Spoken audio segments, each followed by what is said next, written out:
We just got hit with 10,000 volts at the Ace Frehley concert in Nashville, Indiana. Stay tuned.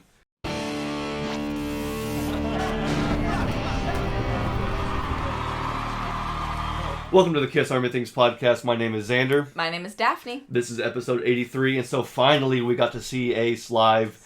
It was, postponed from when? November sometime? November, yep. Yeah, and so we've been waiting to finally see Ace live, and so that happened this past weekend. Today's episode is going to be a complete review of that night, that show. So thank you, everybody, for joining us. Daphne, how are you? I'm doing great. I'm excited to talk about this concert. We had a blast. We did have a blast, and of course, you guys know we're going to be sipping on that money bag soda. We finally got some more. I'm drinking cola. I got cream soda today. I really wanted to get a root beer, but they didn't have any when I went into Rocket Fizz, so I may have to at some point get on GeneSimmonsMoneyBagSoda.com and just get your case. I want root beer in blood orange. Oh, please. I need more blood stuck orange on too. blood orange. Me and too. It was so delicious. But anyway, I tell you what, it's just always good to sit around the table and talk about Kiss with everybody. Thank you so much for joining us. If you're new to the channel, we're so glad you're here. We're going to continue to celebrate Kiss and have fun celebrating Kiss and Kiss's members and everything, even after Kiss is off tour. So thank you so much for joining us. And then, of course, if you're a recurring viewer, we're glad that you're joining us. I love seeing all the names that appear in the comments every single week. So let's continue the conversation, and let's talk about our Kiss Spotlight. Let's start off talking about that. So, Daphne, you want to kick it off with our Kiss Spotlight? Yes, I think we have a shared spotlight this week, and that is Ace's 1978 solo album. Very fitting. We were kind of jamming to it in preparation for the concert, listened to it on the way down there, so it was great.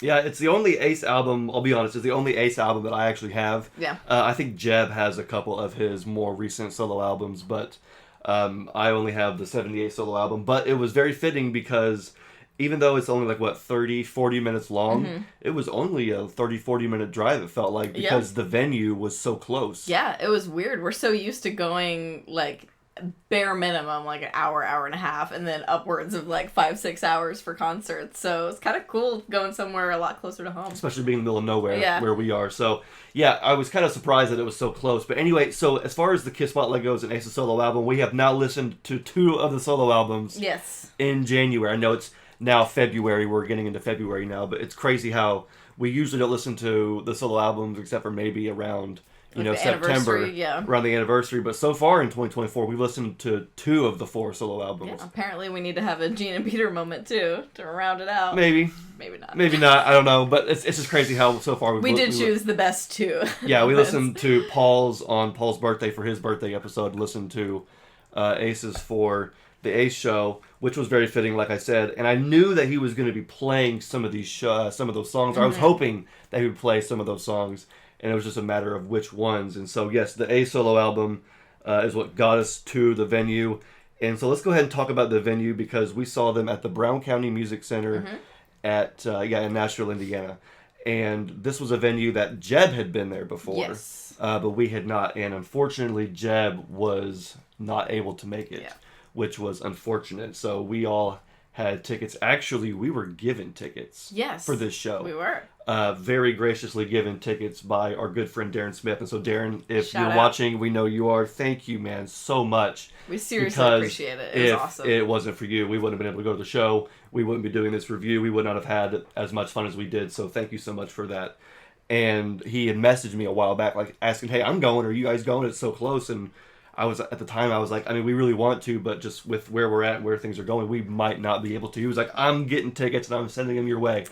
Aww. I was like, oh my, what do you even say to that? It was just incredible and so nice and we're so grateful for that. And so we were bummed when it got postponed in November, but we were very grateful that we had something to look forward to. Yes, in January. In 2024, even after Kiss has already been off tour. And so we unfortunately, Jeb wasn't able to make it, even though he did subsequently buy his ticket and said, hey, I'm coming down. I want to see Ace. Yeah. Sometimes car issues, distance, life happens. So we were sad, though. So Jeb wasn't able to make it, which was unfortunate. But my mom and my twin siblings and my grandma all decided to get tickets as well. And they were 2 rows behind us off to the side a little bit. So we were really close to them. It was awesome. Ended up being a family reunion. And we didn't even mean for it to be. But it was really, really cool because they had never seen Ace live either. Just Ace, solo. We had never seen Ace solo by himself in this capacity. Right. So this was it was a pretty special night. I think the only time that we've seen Ace, I know for me, and of course probably you as well, would be at the 2018 Kiss Expo. Yeah, that's when I met him, and that's the only time I've seen him in person. But Yeah. luckily, we did get to see him perform a little bit that night. So that was incredible. Yeah, he was on stage with Bob Kulick, Bruce Kulick, Eric Singer on drums, Todd Kearns on vocals, killing it. I mean, it was an incredible super group. It was electric. It was so good. It was an amazing night. And so even though, we did technically see Ace perform, it wasn't an Ace solo show. Right. It wasn't him and his band, and so... And it wasn't like a thoroughly rehearsed, thought-out type of show. It was more of a impromptu, more personal kind of show. The expo, so, yeah. So this one was like an actual official, professional an actual production, show. Yeah. So that was really cool. And I thought the venue was pretty nice. Yeah, no, I really enjoyed it. It was obviously a smaller kind of place. Like he said, we'd never been. I think it was just built a few years ago, like right before COVID. Because I know it was built, and then they had a lot of shows lined up, and then COVID happened to shut everything down. So I don't think a lot of people got a chance to go until after things started getting back to normal. But no, it was really nice. It was kind of like a big theater style almost. Mm-hmm, yeah. Is how I would describe it. And I mean, there's no bad view in that place. Like, no, and that was the best part about it. That's the really cool part, is you could have had seats anywhere and had just as good of a view. Yeah, Jeb had been there before and was telling me about, some of the shows that he had seen and how he loved the venue. He said the exact same thing. There isn't a bad seat in the house. Now, I had originally had tickets to see Willie Nelson. Yes, with your grandma. With my grandma at the show, a different grandma, at that same venue, and it was canceled because of COVID. Yep. And unfortunately, that one was never rescheduled. Or refunded. So I lost a little. It wasn't the venue's fault. It was the people who I bought the tickets from, which I shouldn't have bought the tickets from that seller. But anyway, whatever. That's irrelevant. We're here to see Ace, and we're going to have a great time. And beforehand, we made sure to meet up with the family to have what we ate at, some pizza place? Yeah, some pizza place, and it was pouring down rain. Oh my gosh, the rain! Yeah, the rain is what really put a damper on things. Literally, yeah. Because again, we're here to see Ace Frehley, a good rock and roll show. And we knew it was going to be at night, but not only was it at night, but it was pouring rain. And it's cold. Been pouring rain. Yeah. I feel like it's been raining for a week straight. Yeah, well, we finally, now we're filming this, we finally had a couple of days where it's been nice. But yeah, at that time, it had been raining for pretty much a week straight. It's ridiculous. It was freezing cold. It was ridiculous. And we got soaking wet just trying to, find a restaurant, get into the venue, all that stuff. But we ended up finding a great pizza place. Yeah, and we weren't going to let the rain ruin our fun, but it's funny because we never been to this venue before, and so we're not familiar with the area, but we were trying to figure out a restaurant to meet up with everybody. Yeah. And we got a message saying, okay, go to this pizza place. Right. And so we said, okay, so we parked, and Daphne and I go into this pizza place thinking it's the right one. Yeah. Only to find out that they decided that they switched pizza places. We're now going to this place. Down the street. Down the street. We need to get back in our car, drive around several blocks, and we're going to this pizza place. And so Daphne and I are just trying to oh my gosh, we just want to eat and get to the venue. But, see, it's things like this, you have happy accidents. So we walked into this pizza place, and I got to see my friend Dan, who's a huge Kiss fan. And I had no idea that he was even going to the show. Yeah. I hadn't seen him, in quite a while, but we're Facebook friends, and I can think back to when I used to work at a, some retail shop, and he would come in wearing a Kiss hat. Yeah, I saw him there a lot, and too. And that's how I got to know him. Yeah. And so anyway, so we walk into this pizza place, just kind of trying to figure out where our party is, only to realize that we're in the wrong place. And on our way out, we see one of our good friends, Dan. I got to meet his brother, and so it was cool. It was really cool to meet up with him. And that's one of the things you can always count on when going to a Kiss show or a Kiss related show, is you're going to meet some great people, you're going to see some great people. Absolutely. And this one was no exception. We haven't even gotten to the venue yet. Yeah. And we're already seeing Kiss fans out in the wild. Seeing Kiss fans and meeting Kiss fans. But no, we did finally make it to the pizza place and had the most gargantuan pizza ever. Yep. And we actually saw a couple of people, we didn't know them, but a couple of people there had Kiss shirts on too. So yes. That was cool. There was one guy I saw over to our left who had a reunion shirt from '96. It was an actual tour shirt. And it was in really good shape, so I was pretty impressed with that. He must only wear it on special occasions. But yeah, so we could see a couple Kiss fans here and there out and about, a couple Ace fans on their way to the show. And so we finally made it to the venue. We get inside as dry as we can. Which is not at all. Which was not but it's fine. very much at all. And I ran into a friend of mine from school, like elementary From, school. like, kindergarten, Well, right? a friend that I met in kindergarten, Okay. and we were friends all throughout school, but of course, life kind of happens and gets in the way. But he and I were, we were best friends growing up, but we were also Kiss fans. Yeah. We were also drummers. Yeah. And so, of course, like I said, kind of went our separate ways, but I knew that he was still a huge fan of rock and roll. Wasn't sure if he would be there, but when we were passing by the merch line, I look over and I do a double take and I see him like smiling and waving, and I'm like, that's my childhood friend. That's amazing. So I got to introduce you to him. Yep. And we caught up for a minute, and I saw his dad, who Yeah. I hadn't seen since we were kids, and I'm already just in a really good mood meeting everybody. We even saw a friend of mine who was my friend's dad. Oh yeah, I was also there. No, my dad's friend. Dad's friend. Yeah, yes. my dad's friend, who is a really good friend of ours, family friend, and we usually see him at Kiss shows, and he was there too. And so we're not even in the venue as far as like getting our seats. Right, we just walked in the door, and it's already just a rock and roll party. Yep.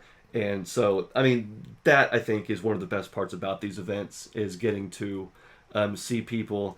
And the person that we just had to meet in course of C, again, was Darren. Yes, and the his guy wife. who, We got to meet his wife as yes, well. his wife, Wendy, which was nice to meet her. We had to thank him for getting the tickets, and he was right there up front. Oh yeah, like up front. Because the cool thing about this venue is that there's no barricade of any kind. The people that are in the pit, if you will, which there's still seats down in that lower section, but anybody who's down there gets to go right up to the stage.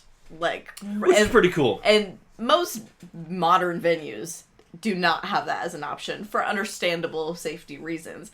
But that was really cool to see, like, old school style, everybody, like, hands on the stage, like, getting high fives, fist bumping Ace. Yeah, Darren got a fist bump and got a high five. Yeah, so from that everybody. was really cool to see. Yeah, when the show started, there were just a few folks in the front row, but then everybody in the next couple rows went up, and they were all leaning up in the front. And it was so cool. That was really cool. We had 4th row tickets. Yeah. And which was just right above that little pit section. right above that little pit section, and so we had a hold of the handle, and was right there screaming, and it almost felt like, because down in the pit you were obviously lower, but we were level with the stage and still close. It was awesome. And level with all the guys on stage. Yeah, we were like making eye contact with them, pointing at them, Yeah, like, and they were pointing back. So it was cool. It felt a lot, because it was a lot smaller than some of the normal venues that we would go see Kiss at, of course. But that just makes it such, it makes it way more intimate, way more cooler, and way more closer. Yeah. And so before we can even talk about Ace, we got to talk about the opening act. Yes, because I was not anticipating an opening act. No, it wasn't really advertised. I didn't think, and if it was, it missed me. You know what I mean? The advertising missed me. So I was legitimate, and I even told my family. They were like, "Is there an opener?" I said, "No, I think we're going to go in. We're going to walk in. We're going to see an Ace show, and then we're going to leave." But no, so there was an opener, and I'm not going to lie. At first, I was kind of disappointed. Yeah, me too. Because I think we've said this on the show before, where sometimes it's better to just go and see the band you want to see. Yeah. Like even when we did see David Garibaldi, it was okay because it was a shorter act. Right, and it was just one. That led to, of course, the big show. But, we were there to see Ace, and so having an opener, we were like, man, we're going to have to sit. Now I gotta wait. We're going to have to sit through some opener. Well, I'll tell you what, the opener... They kind of pulled through. Well, they sure did keep our attention the whole time. They kept our attention. I will say that. I had a great time. So the band was called Rozzik, which is actually named after the lead singer. I was going to say, I singer, think that is his actual name. The frontman's name is Rozzik. And so apparently he's been pretty active as far as, writing, recording, and performing as a musician, a hard rock musician. But this is, I guess, his latest and greatest project. And I don't know a whole lot about them, if they're signed to the same label as Ace, or what the deal is and why they were put together. But it doesn't really matter. Yeah. I was, again, not expecting an opener, and so I see Rozzik. You can see Ace's drummer, who, Scott Coogan. Yeah. His drum kit's covered up with a blanket, and there's a drum kit in front. And I'm thinking, yep, there's definitely an opener. So now that I'm piecing it together, I'm like, well, what kind of band is it going to be? What are they actually going to sound like? It has to be rock and roll. Yeah. This is Ace Frehley. It's a rock and roll show. So Daphne, I'm gonna ask you, how would you describe Rozzik when Rozzik came on stage? I'm not sure how to describe it, to be quite honest. I mean, They were good. They were very energetic. It was hard rock, honestly, a lot heavier, and even heavier than Ace and whatnot. Yep. I don't know what genre I would necessarily specify them as. It was metal, definitely. It was metal, but it was, very theatrical. He had, big personality, this front man, and even the rest of the band too. I love to see energy on stage. So, would I personally listen to them? Maybe not. But the live show, I had a great time. He's kind of playing a character, which I love. He had this whole bit that he kept repeating about how he was going to run for president, and had this chant going that was Core 24. Core 24. And he's like, "You guys are going to vote for me, right?" And we were like, We're "Sure, like, absolutely." I'm walking in there and I'm filling out your name. And by the end of the set, he was like, We just did it. I'm president now. We're like, yeah, absolutely. Honestly, I feel like it got us hyped up, like, to where we actually had a lot of energy. Because, I mean, as we just told, we had gone through the rain, soaking wet, already kind of tired from the first half of the evening. So I do feel like it was a good way to get us re-energized. It really was. It was fun. No, it absolutely was. I was not expecting that kind of show. So I would describe it as, musically it had elements of like power metal. Mm-hmm. It had some 80s power metal into it. The vocals were like some, at times very like Bruce Dickinson, like soaring vocals. But yeah, no, I really enjoyed the show. Like I said, it was very energetic. It had a lot of theatrics in it involved, which I love. Of course, I love theatrics in my music, and so that was very important. That was very cool. So even though they were clearly just an opening band, I liked the confidence they had and the energy that they had. Yeah. And it was very much a fun show. Yeah, and they had the energy like they were playing to a sold out stadium. You know what I mean? It was the exact kind of opener that you would want to see, because these guys were not taking themselves seriously. They were there to have fun. Yep. I mean, the guitar player was just jumping around, high-fiving people in the crowd. He was pointing to people. Yeah, he pointed to us. They were all, of course, like what Kiss usually does, flicking guitar picks around. And the lead guitarist was fantastic. He was probably my favorite part. He was so good. They were engaging with the audience. Yeah. And so, I liked what they did and what they were doing. I had a great time. Yeah. And the Core 24 was definitely the best part, where he was talking about running for president. And every single song, he had a costume change, it seems like. Yes, like a small costume change. He would go off, switch jackets, add a hat, you know what I mean? And then come back. And then by the end, what was that thing he had at the end? A little scepter? Like, what was that little thing he had? I don't know. He was doing, like, some voodoo type of stuff, and he said he was casting a spell during that one. So I think there was water or something in it. Oh, yeah, it was definitely like I mean, and if anybody out there saw what he was doing and saw it, like, you would know what I'm talking about. But he had this little scepter, this little wand almost full of water, and he would like anoint the crowd with it and shake it on the crowd. And it was during a song called Spell. And he was like, "Spell, yeah, spell," and it was.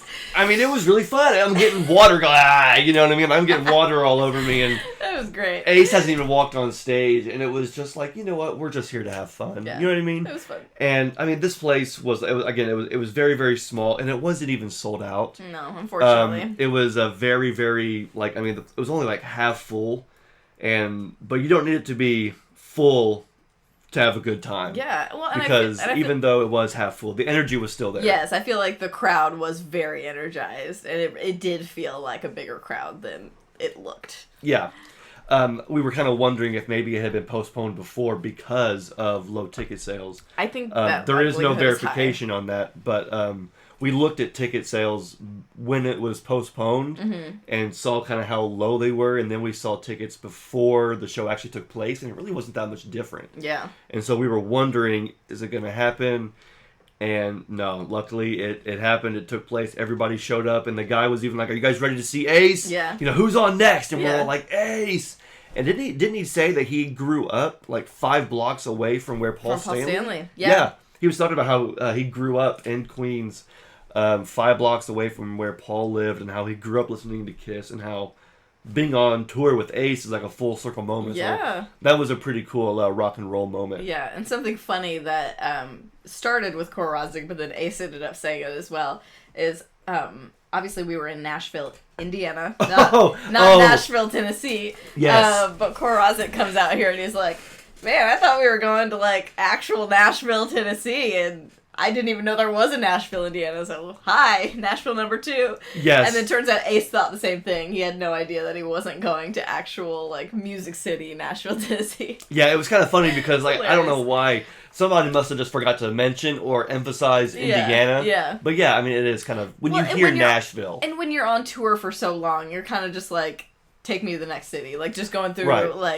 like the routine. You know, might not be thinking that hard about where you're going next. But this was actually just the third show. Okay, so it's still pretty early in the tour. This was only the third show. Okay, I didn't realize that. In the whole year for Ace. And it was 3 in a row, too, wasn't it? 3 in a row. Yeah. Yeah. We were the 3rd day in a row that he performed. And we were kind of wondering, you know, like, I mean, obviously performing 3 days in a row is a lot. So we were kind of thinking, man, what's it going to be? What's the vibe to get back to? Ace was in great shape. He was in great spirits. And for the time he came up, the time he left, I mean, it was full on rock and roll power, and we were having the most fun. It was awesome. So, like I said, Core Rozzik did great. They leave stage. Ace comes out, and yeah, you're right. Ace was, he referred to us as Nashville number 2 the whole night, which was great.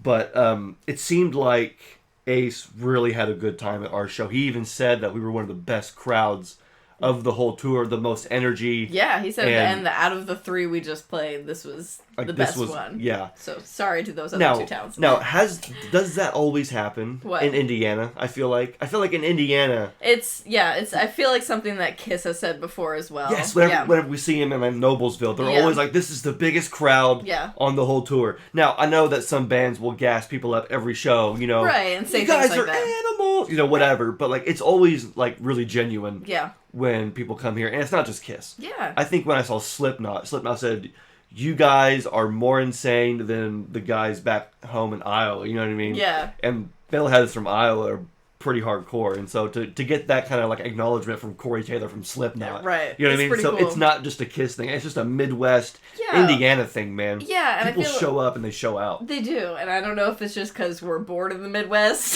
so we're grateful. There's nothing to do. We're grateful for any entertainment that we get, and we go all out when we can. There's nothing to do around here. I mean, we literally sit in our room and we make our own content because there's nothing to friggin' do. And as far as Kiss and Ace go, I mean, as we all know, Indiana is the birthplace of the Kiss Army, and there is just a heavy concentration of Kiss fans. Oh, we're homegrown in Indiana and the Midwest in general. So I'm not surprised. Yeah, I love it though. Yeah, and there was Kiss shirts everywhere, yeah. And there were people who had, you know, it wasn't just Kiss shirts; it was also Ace shirts, and I think Darren had his own custom Ace shirt with awesome. Like "I'm a plumber" or whatever on it, with an Ace hat. Yeah, so I mean, everybody was decked out. I wore my Kiss Army Nation podcast shirt. Yes, you did. Because both Ryan and Jeremy, 2 of the guys in Ace's band, had been on the show before. Yeah. So I was kind of hoping that they would see the shirt, recognize the logo, and kind of point. They might have. They may have. They didn't point, but they might have noticed. Well, they saw us, but whether or not they saw the shirt, it's fine or not. But anyway, so yeah, that's what I wore to the show. And Ace comes out,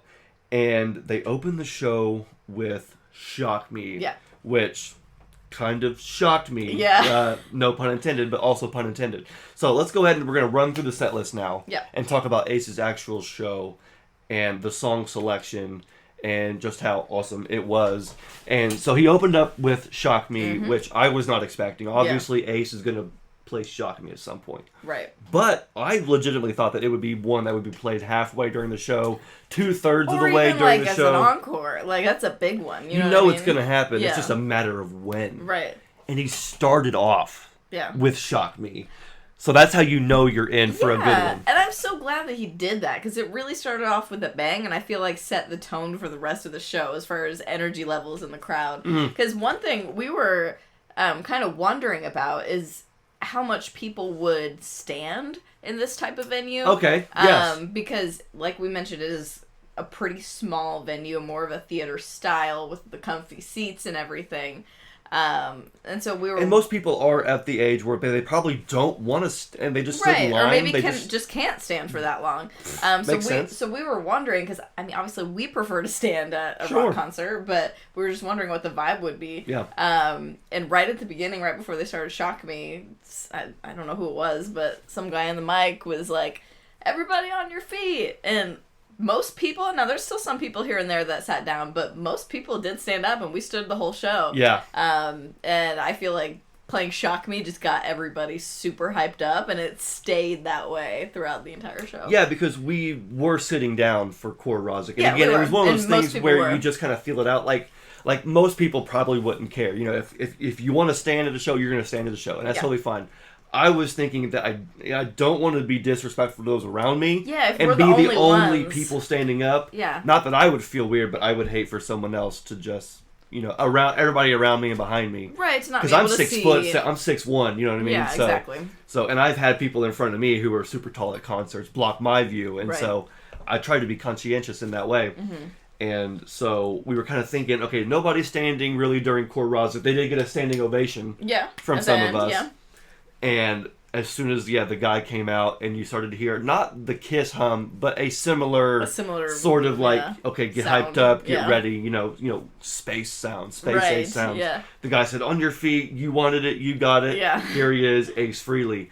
And the whole place erupts. Everybody gets on their feet. Everybody's clapping. And so, yeah, you're right. That was nice because I just could not see myself sitting. Mm-mm. I already have a hard time sitting at concerts, period, especially rock concerts. But at an Ace show or a Kiss anything show, no, not happening. Yeah. So we're on our feet. We're standing up. We're cheering. We're fist bumping. Shock Me is the first song. And, yeah, like you said, that kind of set the pace for the whole show. For me, I was like, okay, well, where do we even go from here? Yeah. Because I knew roughly the material that Ace was going to play. I just didn't know what else and in what order. Right. I thought he was going to open with Rip It Out. Yeah. Rip It Out is the opening song off of his solo album from 78, what we just heard in the car. So I'm thinking, okay, great. You know, Be a good starting that's point. what I was thinking of. We're going to hear Ace's solo album. We're going to open up with Rip It Out. We're going to get to the show. He's going to open with Rip It Out. No. Open with Shock Me. And he even said it when he gets to the mic, he goes, let me hear the drums. And then Scott Coogan, dum, da, dum, da, dum, dum, dum, and then it's off to the races, Shock Me. So I'm thinking, whoa, okay, so it's Shock Me in the beginning. What comes next? Rocket Ride. Oh, yeah. That was second, wasn't it? Rocket Ride was second. Now, Rocket Ride, I don't think was necessarily on my, that might have been in my, like, iffy list. You know what I mean? Shock Me was in my definitely list. Of course. I just figured it'd be halfway. Yeah. Maybe 2/3. Now, Rocket Ride, I didn't really expect. Yeah. But here it comes, number 2 in a set list. Yeah, which that was fun. is already establishing, you know, 70s Space Ace, 70s Ace Frehley. And so Rocket Ride wasn't one that didn't get played live in Kiss. You know what I mean? Oh, yeah, that's a good point. It was just on side 4 of Alive 2. Mm-hmm. And it's always been like a little gem, right? And I know Ace has played it several times, but I'm not sure when it made it back into the set list. It could have been there forever, and I'm just out of the loop. But it was there that night, and boy, was I happy for it. It was great. And what I was really hoping was he was going to play his new song, 10,000 Volts. As everybody knows, Ace has a new album coming out in this month in February. And so I was like, man, how cool would it be if he plays the new song? I mean, he's got to, right? Yeah. It's already been released. The album's already been announced. Yeah. He's playing shows prior to his album. He needs to play the new song. Yeah, I figured he would. Track number 3, or song number 3 in the set list was I didn't 10,000 expect Volts. that No! I said, if he's going to play it, again, it might be towards the middle because you want to ease everybody in. He said, no. No. I've got New music material. You're getting it right now. here. And I think that was only like the 3rd time he had played it. I think he had played it 2 nights before. Right. But this was the 3rd night of him playing it. And so I made sure, and I'm so sorry because I know that it was to your much to your chagrin, listening to that song over and over and over before the show. It's a great song. It's just, it was a lot. Yeah. So I was like, if he's going to play it, I'm going to make sure I'm prepared. And I get that. I feel the same way. If I like anytime I see an artist and they have new material, I want to know the words as much as possible so that I can sing along. So that's totally fair. Yeah, so I listened to the song, I already liked it, enjoyed it, but I didn't really know any of the lyrics except for maybe the chorus. So I was like, I'm just going to listen to this song 100 times, not really, but like, you know, I'm just going to listen to it back to back as many times as I can before I get sick of it and just learn it as much as I can so that when I get to the show, I can just scream at the top of my lungs. Yeah. And so that was definitely the highlight for me, was getting that satisfaction of hearing the new song and getting to sing along to it with Ace and the band. That was fun. It was great. It was absolutely awesome. And so the 4th song in the set list was Rock Soldiers. So this is the only non-Kiss or non-Kiss related song that he played that night. Did not know well, this I mean, 10,000 Volts obviously is a solo, but most of the tracks were Kiss.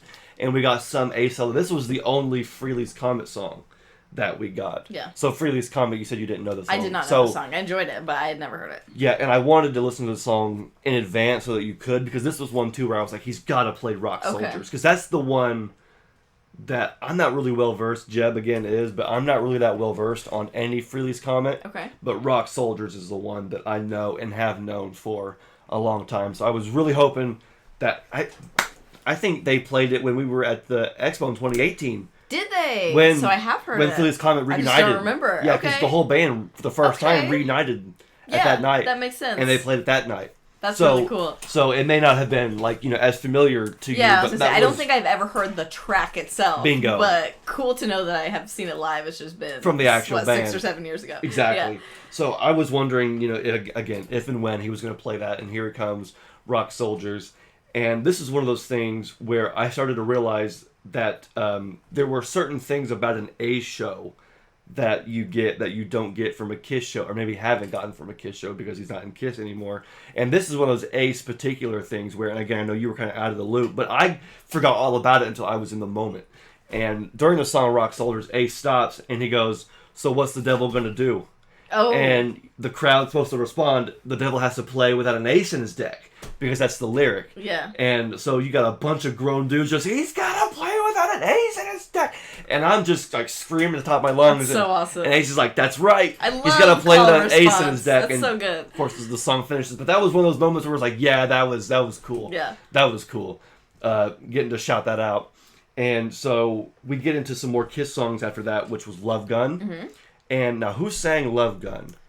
I don't think it was. I think didn't his drummer sing it? Didn't Scott sing it? Yes, I believe Scott sang that one. Yeah. And all three of the other band members sang different songs. They have great voices, and that was really cool. They do, and I thought that was really a good choice to have Ace split vocal duties with some of the other guys. Yeah, it makes sense. Because even though it is Ace's band, they're Ace's songs, and he's the lead guy. You got great singers in the band. Yeah. And it just helps to relieve those duties, give him a break. Give him a break. And also, I mean, there's so many Kiss songs that have such amazing Ace guitar parts because, I mean, let's be real, I feel like he's a guitar player first. Oh, yeah, absolutely. 100%, and he'll say that too.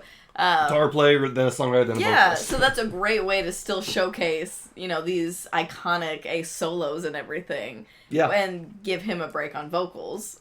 So I thought it was awesome. They were really good singers. And I feel like people sometimes will give Ace a hard time saying, "Oh, he's only going to play Kiss songs," or he plays the majority Kiss songs. It's like, yeah. Isn't that what you want to hear? He was the original Kiss guitar player. Isn't that why you know him? He helped write those songs. Yeah. He definitely wrote those, if not riffs, those solos. And that's what most people in the audience want to see. Because even though I'm sure a lot of those people were diehard fans and knew the Ace songs as well. Yeah. There were some people like me and and your family that my family. Whoa. Bingo. That know the Kiss songs, but not the Ace songs. But don't know the Ace songs. So it's cool, especially, after a couple of solo or Frehley's Comet songs, to be like, oh, I know this one. Yeah. Like, yes, I can sing along to this. Absolutely. So I thought that was a great choice. I think the set was perfect. Yeah. Because he did. It was a really good balance. Because you're absolutely right. And he does the same thing. Kiss is the same way where there are a handful of fans that will say, well, Kiss should play this and Kiss should play that.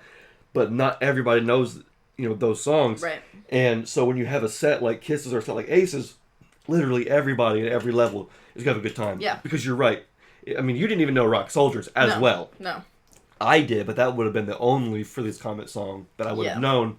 And like you said, the rest of my family, they know Kiss songs, but they're not well versed in Ace's discography. So because Ace played the set he did, every one of us all had the best time. Yeah. And I don't think Ace could have put together a better set. Yeah. I mean, this was pretty top tier. I've already talked about how Love Gun was sang by Scott Coogan. So Parasite is the next song, which I think is one of Ace's best compositions ever. Yeah, That's agreed. like his magnum opus. I Yeah. know Shock Me is pretty incredible, but Parasite, man, is a ripper. Yeah. And so to hear Parasite from the guy himself was absolutely incredible. Yeah, and something interesting. I don't know if this is a well-known fact and I just didn't know it or what, but before they started Parasite, Ace was talking for a minute into the mic, and he said that he mentioned how in the 70s there was a lot of groupies and things like that surrounding the band, and there was one groupie in particular who was just obsessed with him or something, and that's what this song was about. And I was like, maybe that's common knowledge, is it? I have no idea. Or is that just kind of a story that goes with it that I don't know. May or may not be true? I know it as a story that is kind of true. Okay. How true it is, I don't know. Probably exaggerated. But when you listen to the lyrics, yeah, Parasite Lady, yeah. There's a lyric, I'm in a band, I hope she understands, or something like that. I'm not sure, but it's talking about, trying to get away from this crazy groupie. Yeah, I was obsessed with you. I'm obsessed. The stalker hearing almost. that backstory, even if it is made up, made me appreciate the song more. And I've always loved that song, but it just made me understand the lyrics more. So who knows how true it is, because either way, the band always talks about that story with Detroit Rock City, about how there was a story with somebody who passed away on their way to a Kiss show, and that song talks about how you can be on your way to something that celebrates life and lose your life. And I think it's become this thing where I don't think it's true at all. Yeah. I think there was even a group of fans who at some point dove deep into the lore, trying to find newspaper articles about somebody passing away onto the Kiss show around the same time as the song would have been written. The show when Paul said, the exact show in the exact city. And so fans were able to go digging and even found some discrepancies in Paul's story. Yeah. And so they were actually playing around this area at that time, not this city. So they went and looked here and there still wasn't. So I think Paul just wrote a song. Yeah. And then Ezrin came in. Or somebody wrote a story to go along with it. And Ezrin came in and put his Ezrin stamp on it and they made up some lore. I get it. It's fun. Either way, it's all part of the rock and roll. So, But no, Ace was actually very, very vocal and very energetic and engaging with the crowd and had a lot of fun telling jokes and talking to the crowd, which was good to see. Yeah. And we get now New York Groove. Yeah, of course. Obviously, that's one I knew would be there as well. Yeah. It was going to be played, and Ace was turned around before the song started, and he was messing with his guitar. And in the back of my mind, I'm thinking, is that the light-up guitar? The famous LED light-up guitar? Because I knew he still used it, but I was wondering, you kind of just wonder, is he still going to use it? Is he still going to bring it out? And so he turned it on, and I could see the lights flashing and reflecting off the drum kit. Before he turned around, before the song started, I said, okay, here we go. That was really cool. Here we go. He's using it. And of course he was going to use it. Ace was never going to not use the light guitar. So that was one more thing about the Ace show. Again, he used that in Kiss. Yeah. But Tommy respectfully didn't use that. Tommy was the spaceman, but he was not an Ace clone, regardless of what folks think. Right. There was a lot of things that Ace did that Tommy didn't because it just wasn't Tommy. Right. It was Ace, and so this is one of those things that I've been kind of missing this whole time. My first Kiss concert was with Tommy, respectfully, and Peter, but never did get to see Ace, and so here I am finally seeing the lightning guitar, or the light guitar, in the flesh, and I think he even mentioned at some point in the show, he goes, I invented the light guitar, I invented the pinwheel guitar, the rocket guitar, all this stuff. And was just talking about how he invented smoke, maybe. the smoking guitar. It was great. And so Ace was having a really good time, but the light guitar was one more aspect of the show that just had to happen and had to talk about. Yeah, that was cool to see in person. I really liked that. Finally, we get Rip It Out. Yes. Rip It Out was actually 2/3 of the way into the set list, which was about halfway in the set list, which again I thought it would be the opener. Right. But it was one that I knew was going to be played because not only is it a fantastic Ace song, but it has shining moments from everybody. Mm-hmm. The drum break is the best part. Yeah. It's a ripping guitar solo. You got great chorus, great group vocals. Rip it out, right? Cool. But it's that drum break about halfway during the song that is just so iconic. And Matt Starr was playing it live with Ace's band before. And Scott Coogan's been taking over for a while now, and that was a legendary part to hear live because you hear it on the album so long, but to hear it live, and I was air drumming it because I'm a drummer and I couldn't help it, so I was that nerd, oh yeah, dude, I'm air drumming it, but I didn't care. I was having the most fun. Yeah, he did a great job. That was awesome. Rip It Out was fantastic. Detroit Rock City was the 10th song that he played, or the 9th song he played. Again, another Kiss classic, but it was one that made sense because everybody in the house loved it. Yes, even the ones that didn't. Everybody knows it. Yep, and it still has an iconic Ace solo. Yep, really cool. And everybody had fun. The band up front, the band was really having fun mingling together. It wasn't like Ace separately and then the band. Ace was fist bumping the guys, and they would all get together and do their like group solos and group stuff, and it was just a really fun night. And they would switch sides of the stage, go see everybody at each side, and they were very interactive with the audience, which was really, really cool. Yep. And one song we could always expect Ace to play is Cold Gin. Of course, that was one that he wrote. Yeah. And I feel like there was something he said before the song that was really cool and really new and interesting, but I can't remember what it was. So I might have to go back and watch some footage from that show, but I'm pretty sure there was some more Ace banter before that he said, but I can't remember it. But Cold Gin is one that, like, when Kiss played it, I was always, like, ready for it because it was such a heavy song. Yeah. Like, even though, Kiss isn't a metal band, Ace isn't, like, a, metal guitar player, that song live, you can just easily headbang to it.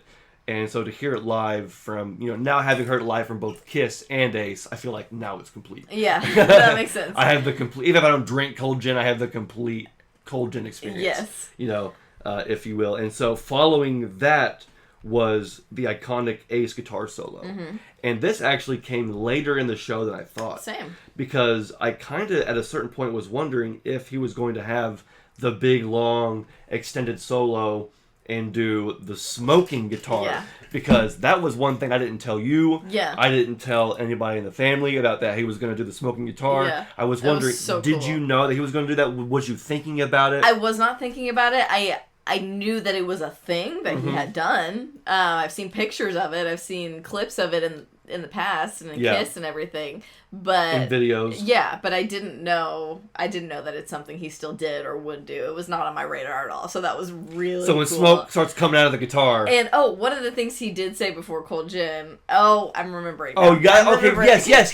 What was it? I knew there was something fun. There was two things. So first was about the guitar, because he's, his guitar tech came out and handed him that guitar, and he was, doing classic Ace jokes, and in the mic he was like, they're always handing me guitars, like I need them. Yes. And he was like, actually, I do need this one for this particular song. Yes. And then I think we're pretty far into the set list at this point, right? Oh, yeah, like 2/3 of the way at least. Yes. I believe it was also before Cold Gin. This was really funny. Okay. That he kind of turned to, was his bass player on his left? It was his guitar player, yeah. It was his guitar player, and he was like, are we leaving after this one? Yes. I don't think he thought anybody could hear them, but he was still too close to the mic, and his guy was like, no. Yeah. So Ace, God bless Ace. He just wasn't sure where they were at in the set list. It's only the third night of this tour. Long live Ace Frehley, but I swear the man's on stage, and in the microphone, he looks over and goes, are we leaving after this one? And he's like, no.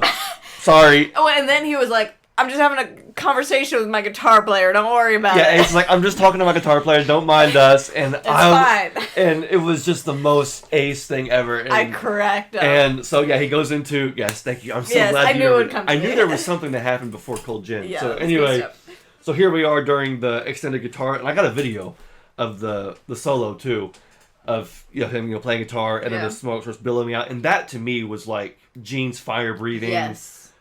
Gene's blood spitting or whatever, because that was something that Ace brought to Kiss, right? That again, Tommy respectfully wasn't going to do, because that was Tommy's goal was to be the spaceman, right? It was not to be an Ace clone, right? And if that was the case, and Ace did Tommy did a bad job for 20 years, because I can think of so many things that Tommy should have done to be an Ace clone that he didn't do, and that was one of them, was the smoking guitar. You know what I mean? That was an Ace thing only, and so respectfully, Tommy just did the rocket. Right, because that's the most spaceman specific thing. Yeah, no pinwheel, no LED. Right. Leave the space Ace to the space Ace and just be the spaceman. So that I always thought was pretty respectful and respectable.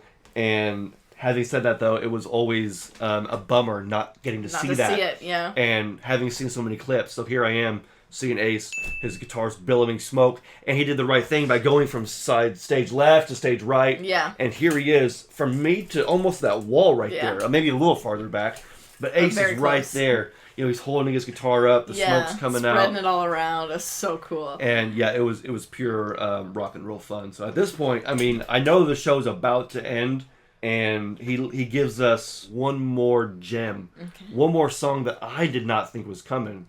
that I didn't think he would play at all. It was Strange Ways. Oh yeah, that one actually surprised me a lot too. So you've heard Strange Ways. I know Were the you song. aware of that? Yeah, Okay, for sure. I know the song, but I was not expecting it. I don't think Mom and them were, and I didn't expect it to. I was like, why is Strange Ways in a set? That is crazy to me. But of felt course, like a deep cut. But of course, all the diehards and myself, we were like, oh my gosh, this is a great addition to the set list. And so, I almost had a hard time singing it because I couldn't remember the lyrics. I was like, I listened to it on Hotter Than Hell. Right. It's not one that really got played live, so I was almost like fumbling myself through the lyrics just to get through it. But it was, again, great to hear Strange Ways. And Ace did not sing that one either. No.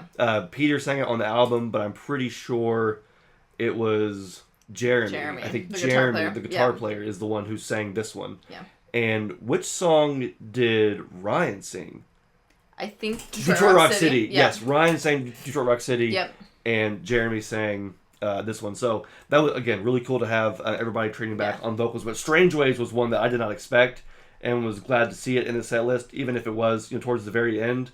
And we have Shout It Out Loud, which was, again, it's a great Kiss song. And this one had vocals by Ace, Scott, maybe everybody. I feel like potentially everybody. Yeah, I think everybody sang this one. This was a real fun one. It was super fun, and that's always a fun song live, even when Kiss does it. It's just a perfect live song that's interactive and easy for everyone to sing along to, whether they already know it, which they probably do, or whether they're hearing it for the first time. And the chorus is super easy to learn. Totally. So it was a really cool one for everybody to sing along with, and I liked that they went back and forth on the vocals. That was neat. Yeah. Yeah, and I knew he was going to play Deuce, but Deuce was one that I thought would also be at the beginning. Oh, really? Because, I guess it's at the beginning of Kiss's set list, but I was thinking that, Rip It Out would have been like the first song Ace played, and then maybe Deuce, and, on and on and on. But Deuce was actually the second to last song. Yeah. And was this, no, this was not this is the last song before the encore, This is the last song on the main set list. So Deuce was great. I think it's one of the best Kiss songs live. Yeah. And it's one that I don't think I give it enough credit to. Yeah. Because it's been a staple. It's always a classic. But Deuce has never personally been at the top of my favorite Kiss songs to hear live or whatever, or just in general. But especially with this End of the Road tour and this A show, Deuce is one of the best Kiss songs ever it's live. Solid. And we all know the story that it was the first song that Ace played with Kiss when he auditioned that day. That's when the magic started. So there just is some magic with that song. And so hearing Ace play the song, play the riff and the solo that he played all those years ago, 51 years ago, was legendary. Yeah, I think he might have even said something about it being one of his favorite Kiss songs beforehand. Or I think so. Yeah, or what favorite Gene Kiss song or something like that. Yeah. He said that, we did a lot of good songs, but this is one of my favorites. Yeah, and there was one other aspect of the show that I really liked too, which was, of course, Ace was doing really well at telling stories and engaging with the crowd, but he was also talking positively about Kiss. Yeah. And the members of Kiss. He wanted to, again, wish Paul a happy belated birthday. He was talking about how much he loves Paul and loves those guys, and he was like, everybody thinks we hate each other, but it's all just, bullshit. Media, it's all just media, and, we're all brothers in rock and roll, and what we did and what we created was special. And it was really cool just to hear Ace reaffirm that, because I know Ace has made some comments, and all the guys have made some comments, but it was just cool to put that aside for a minute. It was refreshing And clear the air. And Ace was like, I love those guys. Yeah. What we did was special. Yeah, and that kind of surprised me, because I was almost going into this show, I was almost bracing myself for some potential negative comments. I've heard him say some things from the stage. Just because, let's be real. Recently, he's said some kind of negative things about Gene and Paul and, everything. So I kind of expected maybe some negativity. So it was really cool that, that there was nothing but positivity. He didn't say anything bad at all. He only, talked positively about Paul. He said he had just texted him a belated happy birthday the other day and all that kind of stuff. So that was really cool to see. Yeah, and like I said, he was telling stories and all kinds of stuff. And so once he left after Deuce and came back on stage for the encore, he was saying, we had everybody in the studio to record this song. We had Neil, Bogart, Joyce. We must have 50 people in the studio singing this chorus. If that doesn't give away this song, then I don't know what's wrong with you people. but this is the closing song, Rock and Roll All Night and Party Every Day. And so Ace ended his set list with Rock and Roll All Night, which was I awesome. think was the perfect way to do it, because, I mean, how are you not going to end a rock and roll party and end a night of rock and roll by not singing Rock and Roll All Night? And so even though some folks might think, oh, it's a cop-out, Ace shouldn't do that, I wouldn't have had it any other way. No, I agree. It was fantastic. It was perfect. And it was really fun because, I'll be honest, after my last Kiss show, I didn't think I'd ever get to enjoy that song in any live context again. Or any of those songs we just mentioned. Yeah, exactly. But especially that one. That's a very specific experience to see that song and sing along to that song live. So even though it wasn't, the same as a Kiss concert, it had that same energy. And absolutely. And it was really cool to experience that again. Yeah, and I wasn't going in this, trying to compare the two. No, absolutely because not. the Kiss show is different than an Ace show. I mean, and that's okay. You know what I mean? Yeah. I just wanted to have fun seeing my favorite guitar player, one of my favorite guitar players, play music that he wrote, and I've never seen Ace solo, so this was a huge thing for me. What a great way to kick off 2024. Yeah, first concert of 2024. Thank you again, Darren, because without you, man, this wouldn't happen. So I had a great time. Me too. I had a great time. And I want to keep moving now because I know we're getting closer to an hour now, and I don't want to, keep everybody here too long. But I have to get to the collector's corner. Oh yeah, we got quite a few things to talk about today, don't we? Everybody knows that I like to, at the end of almost every episode, I like to show what I've been collecting, what's new in the collection, or just open some packages. And so today might be the biggest collector's corner in a long time. Oh, goodness. I told you guys 2023 was a little slow. Things are going to pick back up hopefully this year in 2024. And so we have some things to get to. I want to get to this little thing right here really quickly. It looks small, but let's go ahead and talk about it first. So this actually comes from It's All For You, Demon. This comes from Rick. I remember. You remember this? In the mail. Okay, yes. for sure. So this was a complete surprise to me. So I'm sure everybody who's watched these episodes know that I've been talking about the Wax Pack Rick's Kiss fanzine that he did all last year. I expect it to come back in a bigger way in 2024. But at the end of the year, after the 4th issue went out, he did a surprise giveaway. Or at least to me, it was a surprise. That's what this is. Are you ready? Okay, yes. For sure, yeah. I had no idea what this was. Oh, you didn't? Okay, for sure. I honestly forgot that you won that. So oh, for sure. I didn't know what Rick was sending us. Okay, gotcha. This is exciting. Yes. So he had a surprise giveaway, and so I didn't even know anything about it. I was just watching YouTube, watching his video, and then halfway through he says, we're doing a giveaway. I'm like, oh, sweet, okay, great. And then he draws my name from the Kiss Cup, and so I was one of the winners from his giveaway, and his friend 3D printed these Kiss keychains, and I'm going to try and get this open real quick, and then I'll show you guys. Okay, so here it is. Here is the 3D printed custom Kiss keychain, and I'll show you there. Wow, that is so cool. It's pretty cool. Now, what I want to know is what color is it? Is it blue? Yeah. It's blue. Yes. How awesome is that? So perfect. Yes, I was going to say because there were 4 made. Yeah. He had, of course, there were 8 made. Okay. 2 of each color. Kiss color. Okay. And there was I really like that. Yeah, go ahead, hold that. It's like shiny. There was another prize too that his friend 3D printed some custom Kiss logo that when you put it up to the light, it reflects the logo and shines the logo in a pretty cool way. But again, this was a complete surprise to me. So just to even, I never win things like this. Contests, giveaways, raffles. No, I don't even enter because I never win. So the only way I'm going to win is if it's a surprise giveaway that I didn't actually intentionally enter. Right. I was entered because I was a subscriber to the fanzine. So, but nevertheless, I'm happy to win this. This is really cool. I wonder if this will be the only Kiss keychain I use that doesn't break. Yeah, exactly. They all break. I don't know why. How many Kiss chains? I think I have a thing up there of just broken Kiss keychains. I just keep them because they're Kiss. They only last a few months every time. It's because the metal ring always breaks. It's so, always flimsy. But hopefully, this is a thick material. Yeah. So I'm gonna try and see, and I'm giving it a pretty decent bend, and it's not bending. So maybe this will be the Kiss keychain that I use and doesn't break. I don't know. We'll see. But either way, thank you so much, Rick. Seriously, for having the giveaway, having the fanzine in the first place, and thank you so much for sending me this. And then of course you can thank your friend for making this and creating them, as well as somebody won the really cool Kiss like light box or whatever it's Cool. called.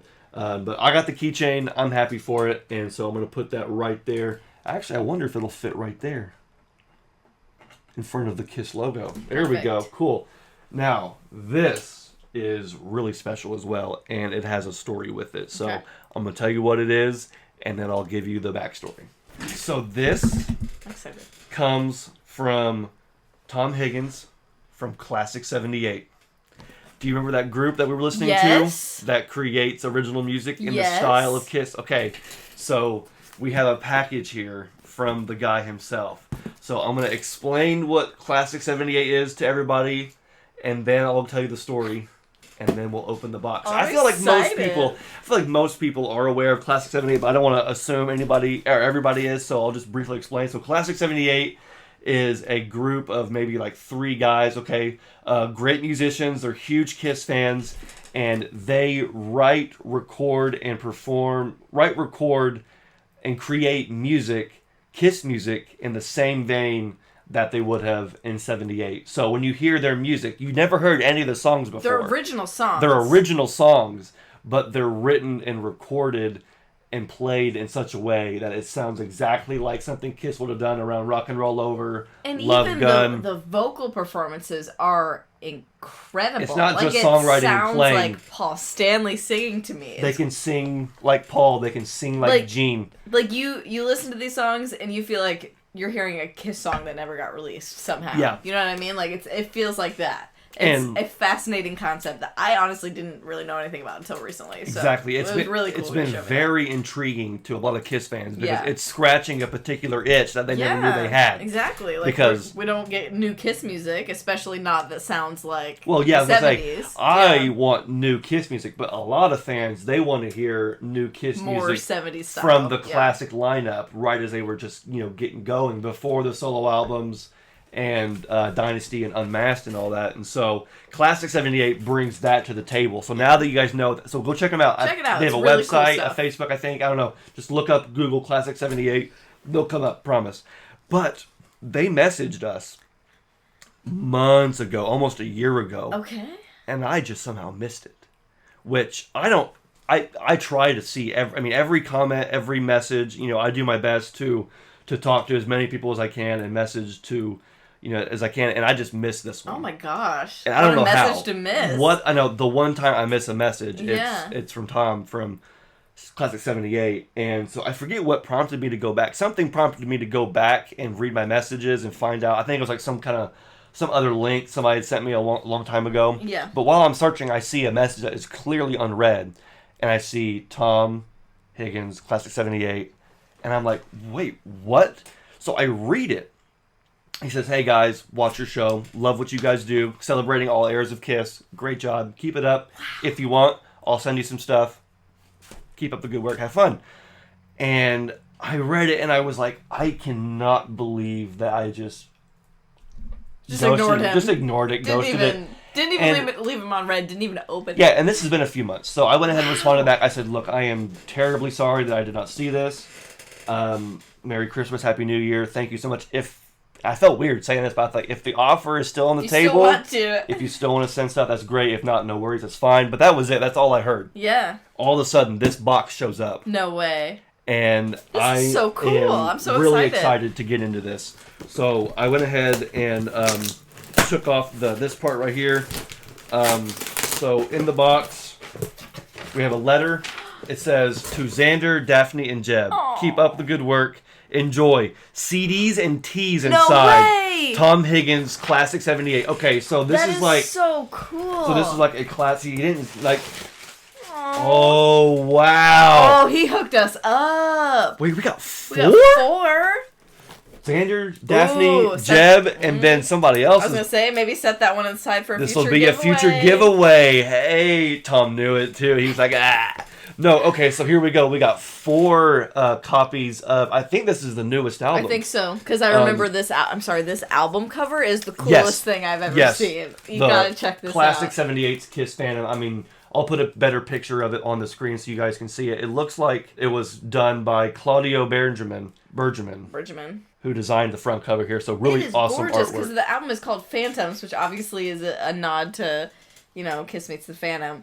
And so we've got like a roller coaster in the background that gives you the vibe of that film, but then all the instruments that obviously represent each band member. And we got Sammy the Serpent off to the side. That's so cool. Yep, very well done, and it's in the style of Ken Kelly. Exactly, his artwork from 78. So it says, all songs by Tom Higgins. It was produced by Classic 78, mixed by Classic 78 and John Shipp. Drums were recorded and engineered by Asim Ali, and the front cover was done by Claudio Bergman. So yeah, this is... I've heard several of the songs on this because they have shown some like sneak peeks of things online. I've heard a few things, but never the whole album. So this is going to be one thing. This is so cool that we get to sink our teeth into. Cool. This is absolutely awesome. Yeah, off to Jeb's going to have a great time when he comes down because I got a few things to give Jeb, and so it also looks like we have some T-shirts here, and I'm pretty sure that there are 4 T-shirts as well. So I mean, Tom hooked us up. So we have an extra large here for me. I don't know what the sizes will be, so we'll just have to see here. But the fact that we even got T-shirts, man, is absolutely awesome. Thank you so much, Tom. And don't worry, guys, I am going to pull out a shirt here and show you guys. So check that out right there. This is so awesome.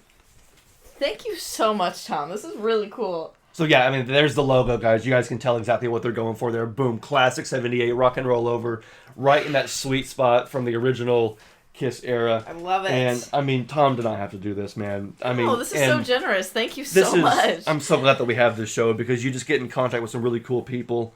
Yeah. And you get some really cool stuff. This is something that I cannot wait to bump this in the car. Yes, me too. I might even just go ahead and put this shirt on right now. All right, might as well. And we'll just, I'll just put this on right here. And yeah, so we have 4 shirts. So we may have another shirt to give away as well on the show in the future. But how awesome is that? It's pretty, go ahead and fix my hair there in case I messed it up. But yeah, great graphic. That's awesome. So cool. Thank you so much, dude. I'm really excited about this. I had no idea this happened. Well, and I knew we were going to get something, but I didn't know. So that is super, super awesome. Thank you again, Tom, for that. And I think the last thing that we had to talk about is the new Classic Rock magazine, the new issue of Classic Rock magazine that came out. Let's see, is this the January issue or is it February? So this is the February issue of Classic Rock magazine, and UK only. This was a UK only release on newsstands only in UK. I had to buy it online. I'll put a link in the description for anybody who also wants to get this magazine. How awesome is that cover? It's incredible. Seriously. That's, with the Kiss in stone at the bottom. It's one of the coolest covers ever. And yeah, the crumbling logo that's like been standing for all these years. It's weathered the storm and it still stands. The band looks great. Looks like an outtake from the tour because I've never seen this photo before. Yeah. You know, Paul with his hands up. Yeah. And Eric off to the side, like looking off the side, talking. Yeah. Looks like he's mid-sentence or something. I love it. I think this is a great cover. They did a great job with this. And of course, it also did come with like a 10-page, 12-page article on the band talking about the final show. A reporter from Classic Rock was able to go backstage and take some photos and talk with the members.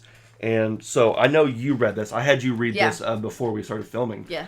Because I read this immediately. I couldn't help it. So what was your takeaway from this magazine? What did you get from this article? I thought it was a great article. I think the reporter actually did a really good job kind of capturing just the feeling of this final tour. We got interviews with Gene and Paul that were pretty in-depth and, got kind of emotional. But I thought it was really cool. One thing I wanted to point out is towards the end of the article, he was kind of talking about, because he did these interviews, I believe the day of the final show. Yeah, I think so.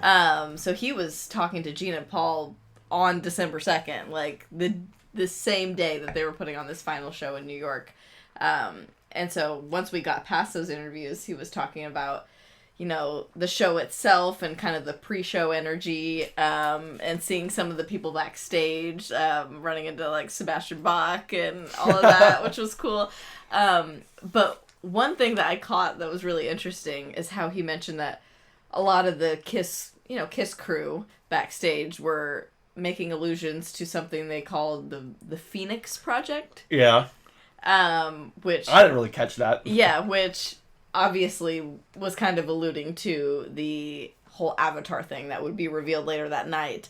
And I told him, he walked in while I was reading this, and I was like, the fact that they called it the Phoenix Project is so freaking cool. It's pretty cool. Because if you think about it, if you don't know what a phoenix is, like as a mythical creature, it is a magical bird that dies and then, or actually bursts into flames and dies, and then is reborn from its own ashes.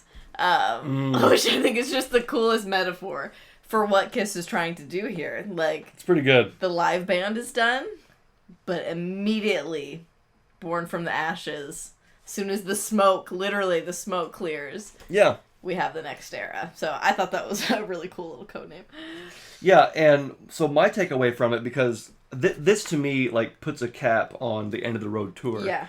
Because I think a lot of fans, even right now, even after a month or two, are still kind of upset with the last Kiss show and how it played out, and the fact that their fantasies did not become reality. And for me, reading this, because a lot of people felt like that Gene and Paul didn't care, right? And they didn't show that they care. And you get the opposite when you read this. Mm-hmm. And, keep in mind, Kiss, when they went on stage, they did exactly what they were supposed to do. They were Kiss, and they went out there and they were rock stars. Yeah. And they finished the show. There were some moments where you could tell the emotions were creeping through, but they did their best to just get through the show and, be the Kiss that everybody knows them to be. Right. And it wasn't until I read this article where you get a little bit more insight into, what was going on, because people feel like that Gene and Paul don't care or didn't show any care for the fans. Mm-hmm. They went out there and they did the same thing they always did in the whole tour, the whole 50 years, and then left. And I don't know if you caught it, but there was a story in here about a couple fans who had, or at least one fan who had a medical emergency. Yes.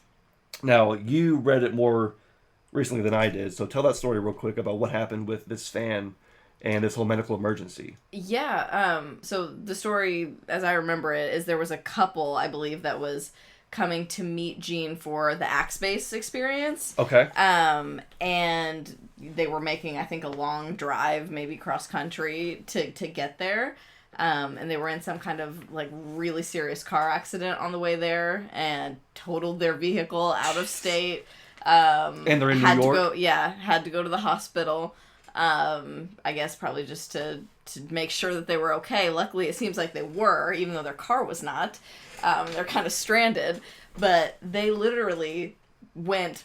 They were not going to miss. They left the hospital. Yes, they were not going to miss meeting Gene and doing this experience. So they left the hospital, got a cab to wherever Gene was, whatever hotel or whatever Gene was at for this experience, and went straight there. Because he said when they first walked in, he kind of made a joke about how casual they were because they were in like t-shirts and shorts, you know what I mean? He just kind of made a joke about it, and they were like, well, they explained what happened. They were like, this is all we have, is what we were in. We don't have any of our stuff, any of our clothes, all of our stuff is gone.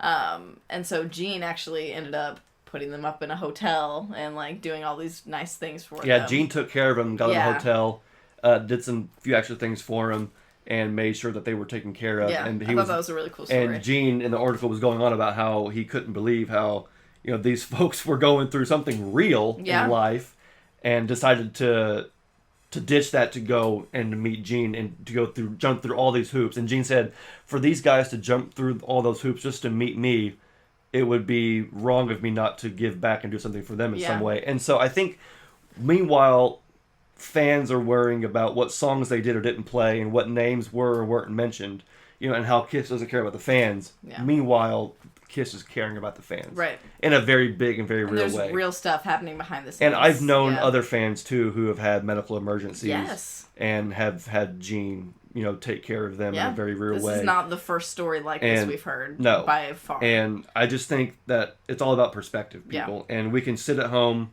and, say that they should have done this, they should have done that.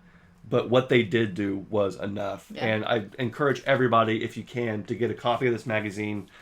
try and read this article. It was a really good article, very well written, lots of great photos, and it definitely puts a nice cap and is a cherry on top of this end of the road. And also, as a collector, it's nice to have something for the first time in 2024. This is how we're going to kick off the collecting side of things in 2024. You can expect us to go up there on that magazine rack, which I'm very happy. So that was really cool. Again, I highly encourage everybody to. We had somebody on Instagram, Kiss Lego Tour, which is one of my favorite Instagram pages, actually reached out and said, hey, I got mine. Did you get yours? Are you getting one? If not, I'll send you one. Aww. And so I was like, I got mine already ordered, but thank you so much for offering. That's so nice. Thank you. So I want to shout out Kiss Lego Tour for being a bro and sticking your neck out and at least offering to get me one of these magazines because I wasn't going to miss this. I had to get a copy of this, and so I'm glad I did. And thank you again. It's a great read. There's some great photos in it. Like you said, it's like a 10 to 12 page spread. There's a lot of really cool stuff in there. Highly recommend. Absolutely. So that pretty much wraps it up for the Collector's Corner, and I think that might wrap it up for the episode. I mean, my goodness, the table's getting so full. Yes, it is. We have magazines, we have t-shirts, we have new keychains, and a whole bunch of CDs. So what a fantastic episode. This is one of the most fun episodes we've done in a while. Yeah. And you guys can expect more fun and more awesomeness to come out of Kiss Army things. And so, again, like and subscribe. Join us on Facebook. Follow us on Facebook. Follow us on Instagram.